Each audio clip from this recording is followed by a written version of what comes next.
پێشەوە هەورامانی گوتەبێژی حکوومەتی هەرێمی کوردستان بە زوومی ڕاگەیاند بۆ ڕێککەوتنی کۆتایی لەبارەی پرسی نەوت و موچە چاوەڕوانی وەڵامی بەغدادی دەڵێت گفتوگۆ و بەرچاوڕوونی نێوانمان کۆتایی هاتووە. چاوەڕێ حکوومەتی عێراق دەکەین بۆ ئەوەی ڕێککەوتنی کۆتایی بۆ هەناردەکردنەوەی نەوت ئەنجام بدرێت.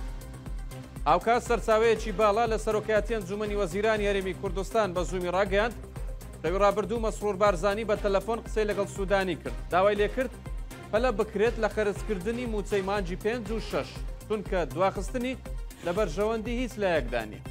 سەرچاوەکە دەڵێت لێک تێگەیشتنی باش لە نێوان مەسرور بارزانی و سوودانی هەبووە بۆ ڕێککەوتن لەسەر دەستپێکردنەوەی هەناردەکردنەوەی نەوت و چارەسەرکردنی کێشەکە. دووبارە ئامادەی هەرێمی کوردستانی نیشانداوە ڕۆژانە 280,000 بۆ 300,000 بەرمیل نەوتی ڕۆژانە ڕادستی سۆمۆ دەکات.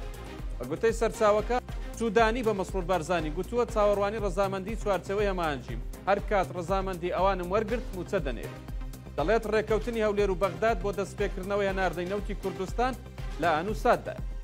هەروەها سەرچاوەیەک لە ئاپیکور بە زوومی ڕاگەیاند هێشتا بۆ پێدانی مافی کۆمپانیاکان حکوومەتی عێراق گەرەنتی نەکردو.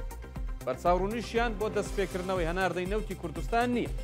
تاوەکو حکوومەتی عێراق گەرەنتی بە کۆمپانیاکان و حکوومەتی هەرێمی کوردستان نەدات بۆ دانەوەی 1 ملیار دۆلاری قەرزی کۆمپانیاکان و بەردەوامی پێدانی 16 دۆلار دەبری دەرهێنانی هەر بەرمیلێک نەوت لە چەڵگە نەوتەکانی کوردستان ئەستەمە کۆمپانیاکان قایل بن بە دەستپێکردنەوەی هەناردەکردنەوەی نەوت.